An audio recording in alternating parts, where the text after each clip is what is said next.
Assalamualaikum warahmatullahi wabarakatuh. Hari ini kita bersama lagi dalam Bahasa Melayu tahun 6. Tajuk Kata Nama Am dan Penjodoh Bilangan. Bersama Cikgu Ana.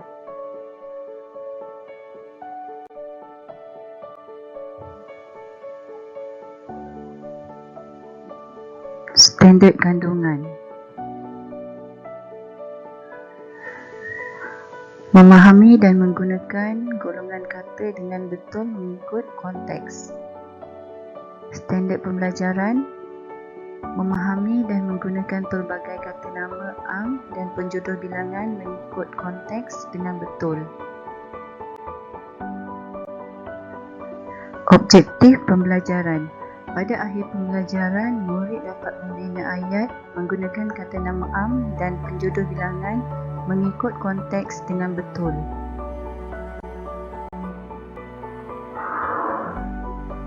Kata nama am. Apa itu kata nama am? Kata nama am ialah kata yang digunakan untuk menjelaskan nama sesuatu yang bernyawa seperti orang, haiwan dan sesuatu yang tidak bernyawa seperti tumbuh-tumbuhan, tempat, benda dan sebagainya.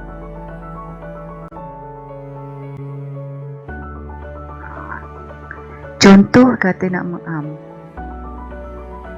Bagi manusia atau orang, ayah, perempuan, kerani, polis, guru, doktor, askar dan lain-lain.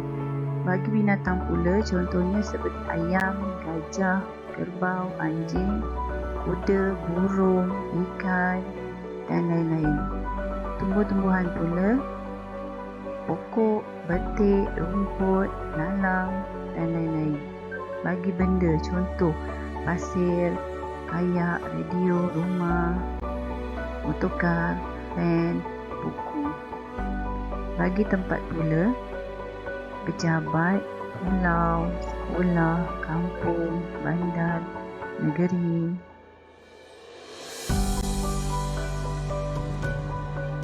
Penjodoh bilangan.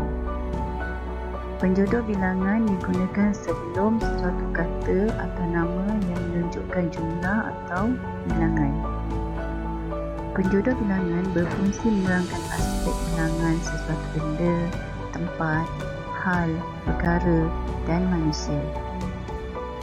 Kadang-kala kata bilangan disertai penjodoh bilangan seperti batang, buah, ekor, orang dan sebagainya.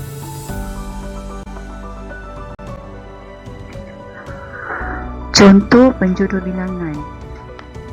Di sini cikgu ada berikan contoh penjodoh bilangan, penggunaannya dan contoh-contohnya.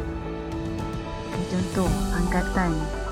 Angkatan digunakan untuk sekumpulan manusia atau benda seperti kapal, tentera, pelukis, penulis. Baris pula penggunaannya untuk kedudukan benda atau manusia yang berbaris. Contohnya sebaris kedai, sebaris rumah, sebaris pokok. Batang digunakan untuk menunjukkan benda-benda yang panjang. Contoh sebatang sungai, sebatang lilin, sebatang galah. Bentuk untuk benda-benda kecil yang berkeluk. Contohnya mata kail, sebentuk mata kail, sebentuk subang, sebentuk cincin. Berkas untuk benda-benda yang diikat bersama-sama. Contohnya seberkas kunci, seberkas lidi, seberkas kayu. Bidang untuk benda-benda yang terbentang luas. Contohnya sebidang tanah, sebidang kain. Biji untuk jenis buah, sayur-sayuran ataupun benda-benda yang kecil seperti sebiji labu, sebiji cawan, sebiji guli. Bilah untuk benda-benda yang tajam. Contohnya sebilah parang, sebilah pisau. Buah untuk benda-benda besar dan padu yang tidak mempunyai bentuk yang tertentu. Contoh sebuah kereta, sebuah negeri, sebuah rumah. Itu contoh antara contoh penjodoh bilangan. Baiklah murid-murid, sekarang keluarkan buku Bahasa Melayu tahun 6, buka muka surat 6, tajuk Seronoknya Keluarga Amal. Dalam muka surat tersebut, kita lihat ada 4 gambar. Kisah keluarga Amal melakukan aktiviti rekreasi pada hujung minggu. Sekarang fokuskan kepada 4 gambar yang ditunjukkan. Okey. Dengan menggunakan keempat-empat gambar tersebut, cikgu hendak kamu kenal pasti kata nama am bagi setiap gambar dan kenal pasti penjodoh bilangan yang sesuai bagi kata nama am yang kamu telah sebutkan.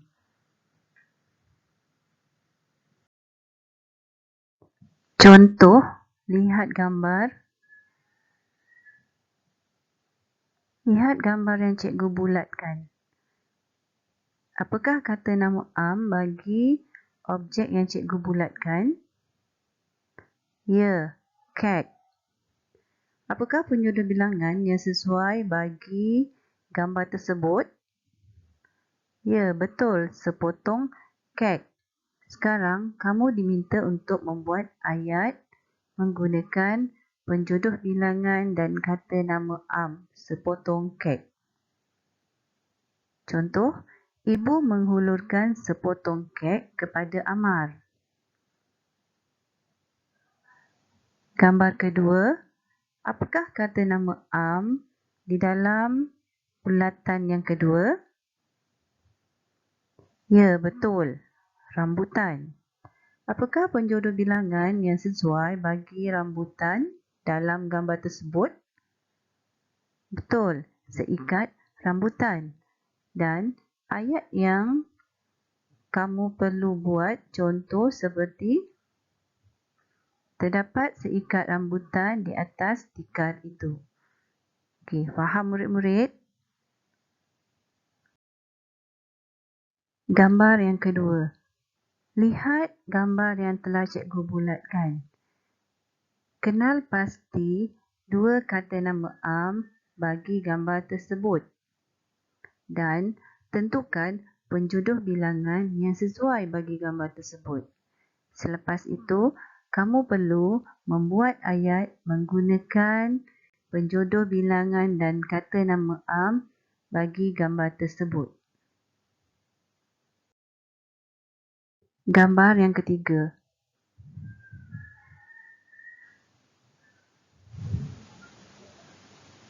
Kenal pasti kata nama am bagi gambar yang telah dibulatkan. Kemudian, tentukan penjodoh bilangan yang sesuai. Selepas itu, kamu perlu membina ayat. Seterusnya, lihat gambar 4.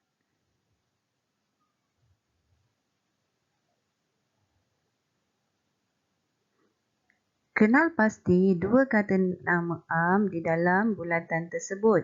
Kemudian, tentukan penjodoh bilangan yang sesuai. Selepas itu, kamu perlu membuat ayat. Sekian dulu untuk kali ini. Selamat belajar.